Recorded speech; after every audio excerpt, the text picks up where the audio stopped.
Quer se aprofundar nos estudos bíblicos com conteúdo e praticidade? Temos uma grande novidade para você. A Bíblia em fascículos, vendidos separadamente e com preço acessível. Cada um dos 31 fascículos vem com o texto bíblico e diversos recursos da Bíblia do Estudante e aplicação pessoal. Adquira agora mesmo pelo nosso site cbad.com.br ou ligue grátis para 0800 021 7373. A Bíblia em fascículos, mais um produto com a qualidade CBAD.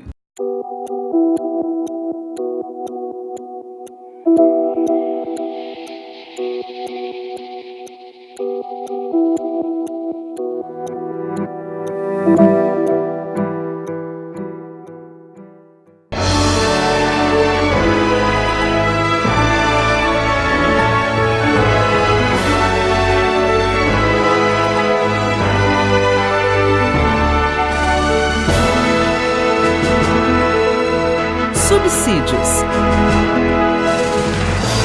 Lições Bíblicas. Jovens. Lição 12. O governo da igreja local. A paz do Senhor.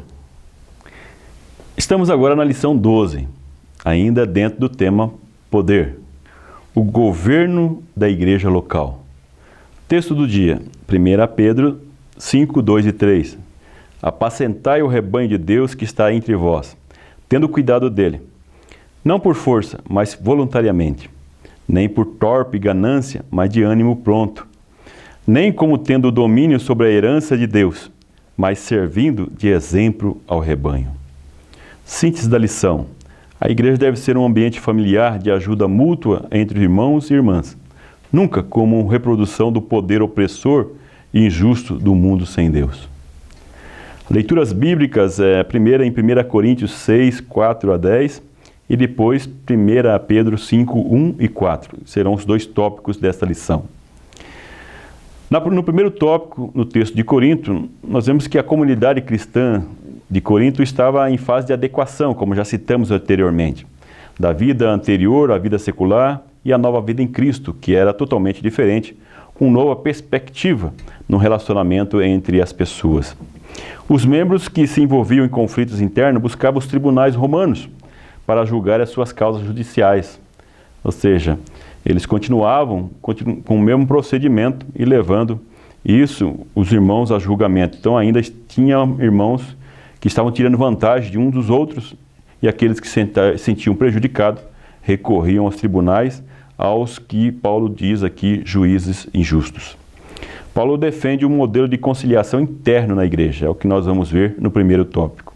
No segundo tópico, vamos analisar outra comunidade cristã e o uso do poder local, que são os destinatários da primeira epístola de Pedro, que viviam em uma situação de pobreza e marginalidade social, além das perseguições dos romanos, judeus e a própria comunidade. Então era um povo sofrido, com grande dificuldade. E aí Paulo recomenda aos líderes locais para um tratamento amoroso e justo com os seus membros. Por que dizia isso?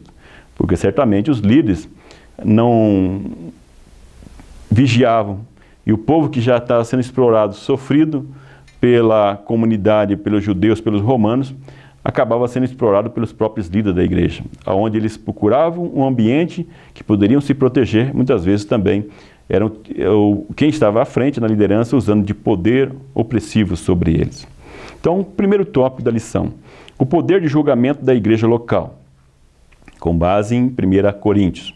Primeiro item, Paulo propõe um modelo de conciliação de conflitos para a igreja local. Então, a Coríntios, nós já vimos que apresenta uma série de conflitos dentro da comunidade. A comunidade cristã possui, ou deveria possuir, uma sabedoria superior à sabedoria dos poderosos e corruptos juízes romanos, é o que Paulo fala. Ou seja, muitas questões e conflitos que ali estavam acontecendo deveriam ser tratados dentro da própria igreja, sem necessidade de ajuizar nos tribunais romanos, tratado e conciliado entre irmãos e irmãs. E Paulo, ele faz essa observação, essa orientação dentro de uma perspectiva escatológica, pois ele afirma que a igreja vai julgar o mundo, e como também os anjos. Por que não poderia julgar essas questões menores dentro da própria igreja? Então aí tem que explorar um pouco, no livro a gente explora um pouco mais sobre essa questão, porque essa perspectiva escatológica. Então ele questiona se não havia na comunidade pessoas sábias o suficiente para julgar essas rixas, né, que estava tendo dentro da igreja. E ele entendia que os conflitos internos poderiam ser resolvidos dentro da própria comunidade. Paulo, quando ele fala isso, ele fala de questões que são relevantes, mas que podem ser resolvidos dentro do ambiente. É evidente que nem tudo pode ser resolvido dentro do ambiente da igreja, dos líderes. Paulo, por exemplo, em Romanos 13, 3-4, ele atribui ao Estado a competência para julgar os processos criminais. Então, por exemplo, um assassinato, um estupro, ou o que seja que acontece no meio de uma igreja, não é a igreja que vai julgar isso. Quem vai julgar é o Estado, evidentemente. Então, nós temos que separar esse conceito. Nem tudo Paulo está recomendando que seja julgado dentro da própria igreja, mas aquilo que pode ser resolvido dentro da própria comunidade. O item 2 tem o título O Universo Jurídico Romano e a Organização da Igreja Local. Paulo deixa claro que o universo jurídico romano, a prática da injustiça era comum. Paulo, ele, nas suas palavras, evidencia que a justiça, por mais que ele em Romanos trata que a justiça vai julgar, ele sabia que nem tudo era julgado de uma maneira justa e apropriada. Então existiam as influências dos patronos ricos, que Paulo chama de poderosos, aqui, ou melhor, Pedro, chama de poderosos aqui nesse texto, e que influenciava na decisão dos juízes também. Então existia o suborno, existiam influências nas decisões. Então algumas rixas, essas pessoas utilizavam dos juízes para resolver. Então não havia imparcialidade nessa sociedade romana entre os juízes e entre esse relacionamento entre os principais e os poderosos que Paulo chama aqui, que são os patronos. Então o modelo hierárquico do Império Romano acabava influenciando na própria estrutura da igreja. Então nós vemos que esse modelo, essa influência acaba influenciando e vai se reproduzindo. Isso é algo que é comum acontecer. Mas dentro do projeto cristão, que foi o projeto apresentado por Jesus, era o projeto da igualdade, e que acaba influenciando essa convivência dentro da igreja, e as pessoas com menor poder aquisitivo ou cultural veem a possibilidade dentro dessa comunidade de ter mais uma projeção de vida, uma melhoria de vida, porque aonde os irmãos, uma comunidade que olhava um pelo outro, certamente as pessoas teriam mais oportunidade na dificuldade e até alguém para colocar a cabeça no ombro, ou alguém para falar das suas dificuldades ou para auxiliar num momento difícil. Então, juntos, nós somos mais fortes. Então, os líderes da família passam a ser questionados, porque dentro do próprio modelo familiar, eles reproduziam também um modelo hierárquico e opressor do Império Romano. Paulo, dentro dessa comunidade, vai trabalhando essa questão da liderança, a questão do poder, também não somente dentro da igreja, mas também dentro das famílias, para que as pessoas pudessem viver num ambiente mais amistoso. Então, a mudança de comportamento e relacionamento proposto pelo Evangelho contrastava muito com a cultura do Império, que era aquela cultura opressora, onde as pessoas que possuíam posses, que eram poderosas, continuariam sempre sendo poderosas e as outras pessoas não teriam oportunidade. Mas aqui na igreja nós vemos que isso vai mudando essa visão. Então a cultura não muda de um dia para o outro. Então esse processo ele é lento, mesmo que seja na igreja. As coisas vão acontecendo com o tempo, mas não poderia desanimar. Por isso que Paulo enfrenta esse desafio de continuar apresentando os valores do Evangelho para a igreja, para que houvesse uma comunidade, um tratamento diferenciado do que existia na sociedade. Então ele insiste nos princípios do Evangelho e na mudança do estilo de vida. Não é só dizer-se participante da comunidade, mas mudar o seu hábito, o seu comportamento. O item 3, com o tema o poder de julgamento da igreja estava condicionado à prática da justiça. Então, o poder de julgamento da igreja estava condicionado à prática da justiça. Então, se havia conflitos e rixas dentro da igreja que estava sendo necessário julgamento, ser levado a julgamento, então, como eu já disse anteriormente, é porque alguns continuavam, mesmo dentro da igreja, tirando vantagem dos próprios irmãos. Então, eram pessoas que estavam explorando. Então, nós temos que tomar cuidado com isso, porque uma comunidade onde se prega também a igualdade, as pessoas podem tirar proveito disso e também estar abusando dessa liberdade entre a irmandade. É evidente que tem que haver o respeito também e respeitado certas diferenças dentro da comunidade. Então, Paulo afirma que tanto aqueles que estavam causando dano, como aqueles que foram lesados, estavam errados. Então, Paulo chama a atenção das duas pessoas que queriam resolver tudo e levar para o tribunal, querendo prejudicar o irmão. Então, ele coloca que mesmo aqueles que estavam sendo lesados, estavam agindo errado ao levar isso para a justiça. Em 1 Coríntios 6 e 7, ele incentiva aqueles que foram lesados a sofrerem a injustiça. Olha o que Paulo está falando. Sem buscar os recursos jurídicos. Imagine, você aceitaria isso? Paulo está recomendando, você foi lesado, você foi prejudicado, olha, sofra a injustiça, sem buscar ajuda no auxílio, na justiça secular. Tente resolver isso dentro da igreja, ou seja, é isso que ele está incentivando. Então, em muitas situações, o prejuízo será menor se assim proceder. Ou seja, de querer buscar a justiça, na justiça secular, algo que pode ser resolvido, às vezes, de uma forma amigável. Então, Paulo ele se volta para os defraudadores, né? Então, ele fala para aqueles que são lesados, fala que está errado também, e aconselha uma conciliação. E quando ele fala para aqueles que estavam defraudando os irmãos, ele adverte um comprometimento com a vida eterna, que as pessoas poderiam perder a vida eterna com Deus pelas injustiças praticadas. Ou seja, o que está lesado acaba descontentando o Espírito Santo de Deus por causa de que ele vai buscar os recursos fora na área secular e não aceita aquela situação, e aqueles que defraudaram também está dizendo que por ter feito isso com seu irmão, pode perder a vida eterna com Deus. Então a reprimenda de Paulo é forte. E ele iguala, interessante, esses defraudadores com os próprios juízes injustos. Ele diz que esses que agiam dessa forma eram semelhantes aos devassos, aos idólatras, aos adúlteros, aos efeminados, aos ladrões e roubadores, aos avarentos, aos bêbados e maldizentes. Paulo coloca essas categorias na mesma situação do irmão que defrauda o irmão. Olha a seriedade da coisa. Esse é sério que Paulo coloca aqui.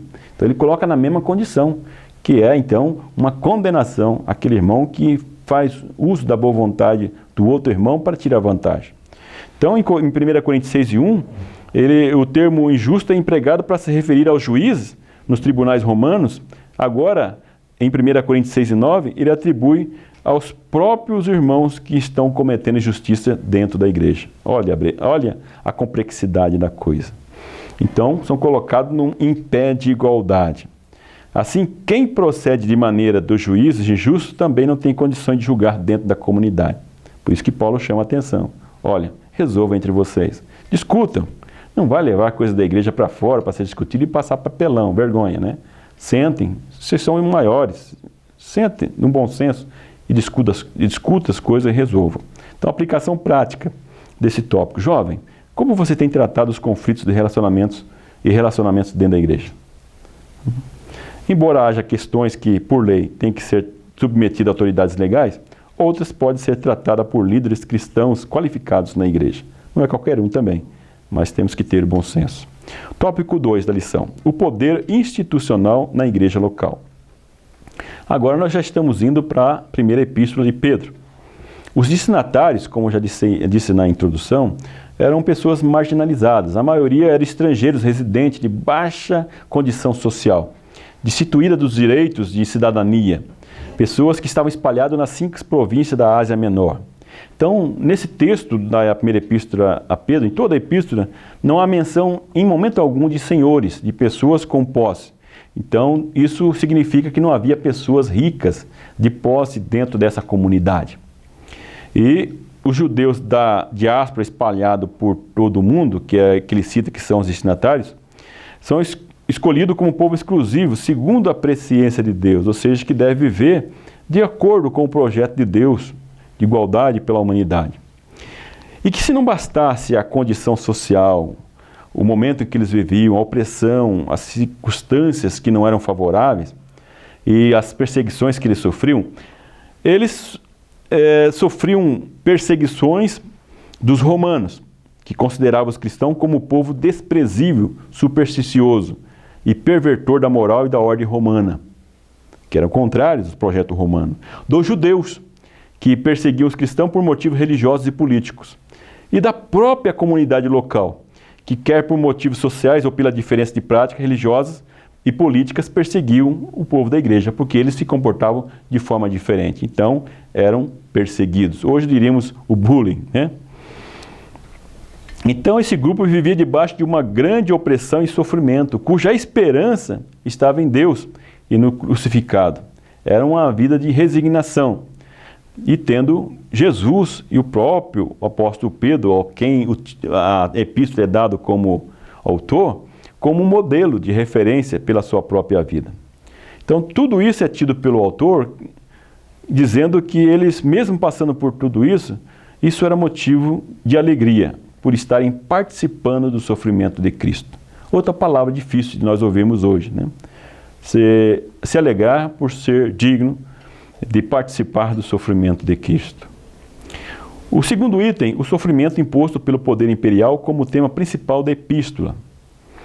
Então, nós vemos que o apóstolo aqui não fala de uma libertação dessa opressão do império, do poder dominante, mas encoraja-os a ter perseverança na fé, ou seja, mesmo diante das adversidades, do sofrimento, das perseguições, ele encoraja o povo a ter como referência a Cristo, que mesmo sendo Deus, se faz ser humano, se submete ao sofrimento, à servidão e glorifica o nome de Deus com isso. Então ele chama o povo, mesmo sofrido, passando por várias dificuldades, a manter a sua fé, mesmo nessa situação. E ele então evoca, né, o autor, a memória e a tradição de Pedro. Pedro, que era a coluna da igreja primitiva, que foi perseguido por ciúme e inveja dos seus adversários, que sustentou o seu combate pela fé até a morte e que foi testemunha viva dos sofrimentos de Cristo. Então, o sofrimento aqui, pelo autor, é visto como uma virtude. É uma demonstração de perseverança de fé cristã. Então, o exemplo de Pedro é fortalecido como um exemplo superior e o de Jesus, para inspirar, né, que inspirado em Isaías 53, vemos a relação nos textos dessa epístola, para que o povo de Deus, a comunidade, pudesse manter a sua fidelidade mesmo nas adversidades. Então, a fidelidade mesmo na adversidade e no sofrimento injusto. O item 3, advertência contra o abuso do poder. Então, aqui ele agora se volta para os líderes da igreja. Ele diz que os cristãos estavam sendo oprimidos, ele encoraja os cristãos que, mesmo oprimidos, sofrendo, mantivessem a sua fé, a sua fidelidade, e que eles que viam nessa comunidade uma oportunidade de viver melhor em família, viver em fraternidade com esse povo, que era o povo chamado povo de Deus, a comunidade cristã, mas mesmo assim dentro dessa comunidade a distribuição de poder compartilhado era um poder que muitas vezes repetia o poder que era exercido pelo Império Romano. Ele apresenta um ambiente de disputa de espaço e poder representativo, ou seja, Paulo, ou melhor dizendo, o autor de 1 Pedro, ele deixa aqui entender que dentro da própria igreja a liderança estava exercendo um abuso de poder sobre as pessoas que eles estavam liderando. Então a comunidade passa a ser vítima dos falsos mestres e também dos líderes que faziam abuso de poder sobre o povo. Então, em 1 Pedro 5:4, Paulo adverte os líderes a apacentar o rebanho de Deus com cuidado, sem autoritarismo e nem por avareza, ou seja, não vendo nisso a oportunidade de tirar vantagem financeira e nem de poder sobre a igreja. E a grande responsabilidade de quem lidera, né, de como ele exerce esse poder sobre os liderados. Deus está atento e Deus cobra e Deus vai cobrar de quem não faz isso de forma justa. Então a comunidade sofrida não deveria ser explorada, oprimida, também internamente. É isso que o autor está dizendo. Aqui na comunidade é lugar em que deve haver um comprometimento mútuo, um amor entre as pessoas, uma ajuda mútua, um ambiente não igual ao que há lá fora, mas um ambiente de fraternidade. Eles ali precisavam de amparo e proteção. E, geralmente, num ambiente de opressão, eu trabalho isso no meu livro Educação Cristã Libertadora. Sobre os seres opressores, despertam nos seres oprimidos o desejo de ocupar esse mesmo espaço.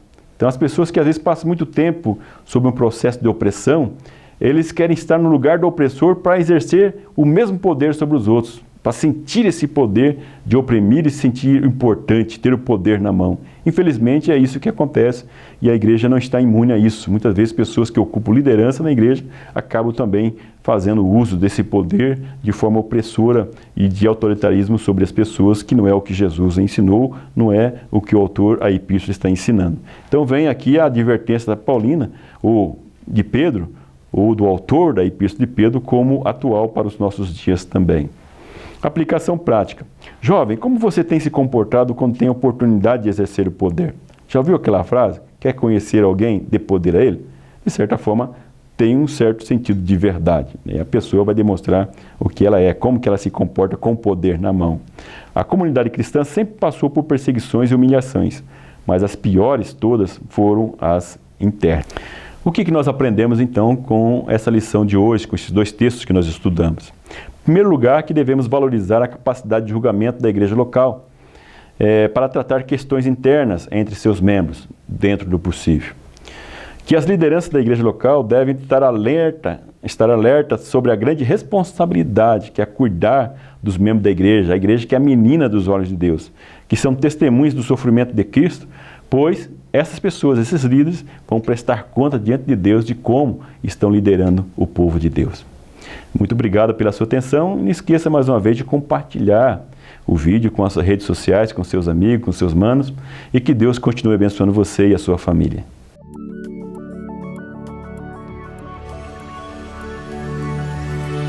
CPAD, a editora da Escola Dominical.